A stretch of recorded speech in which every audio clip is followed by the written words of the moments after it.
SFI പ്രവർത്തകർ ഈ ക്യാമ്പസിനകത്തേക്ക്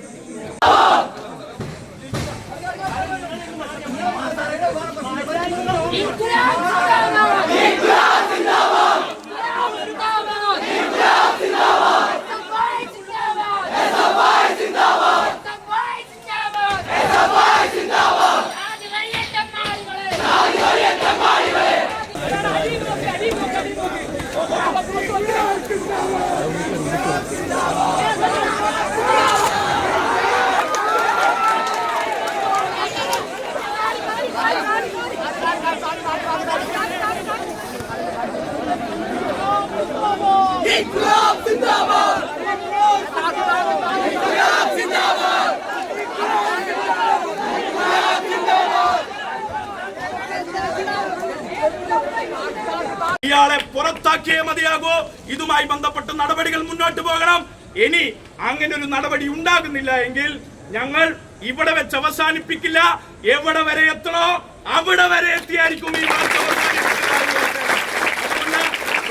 അധ്യാപകരെയും അതിന് കാരണക്കാരായ അധ്യാപകരെയും പുറത്താക്കണം. ഇവിടെ ഈ വിദ്യാർത്ഥിയുടെ ശവശരീരം ഇവിടെ പൊതുദർശനത്തിന് വെച്ചത് 5 മിനിറ്റാണ് എന്നാണ് കേട്ടത്. 5 മിനിറ്റിനുള്ളിൽ ഈ ശവശരീരത്തെ പരിയാരം മെഡിക്കൽ കോളേജിലേക്ക് പറഞ്ഞയക്കാനുള്ള തിടുക്കം ആർക്കായിരുന്നു ആ തിടുക്കം എന്നത് ഞങ്ങൾക്കറിയണം.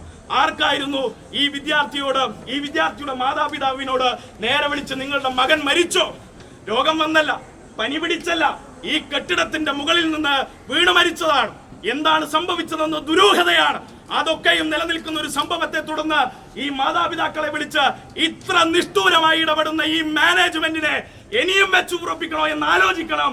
ശക്തമായ ഇടപെടൽ ഉണ്ടാകണമെന്ന് മാത്രമല്ല ഇതിന്റെ ഭാഗമായി എല്ലാ നടപടികളും ഉണ്ടാകണം എന്നുള്ളതാണ് SFIക്ക് വേണ്ടി ആവശ്യപ്പെടാനുള്ളത്.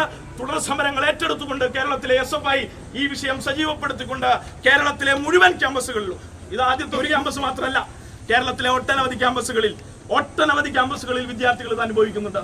പ്രത്യേകിച്ച് മെഡിക്കൽ മേഖലയിൽ, എഞ്ചിനീയറിംഗ് സ്വാശ്രയ കോളേജുകളിൽ ഇതൊക്കെയും അനുഭവിക്കുന്ന വിദ്യാർത്ഥികളെ സംരക്ഷിച്ചു പിടിച്ച് കൂടുതൽ ശക്തിയുക്തം വിദ്യാർത്ഥികളുടെ അവകാശങ്ങളുടെ ബോധ്യം അവരിലേക്ക് എത്തിക്കുമെന്നുള്ള ഉത്തരവാദിത്വത്തോടു കൂടിയുള്ള രാഷ്ട്രീയ പ്രവർത്തനം SFI ഏറ്റെടുക്കുമെന്ന് മാത്രം പറഞ്ഞുകൊണ്ട്, പ്രിയമുള്ളവരെ, ഈ സമരം ഐതിഹാസികപരമായ ഈ സമരം നമുക്കൊരു തുടക്കമാക്കി മാറ്റണം.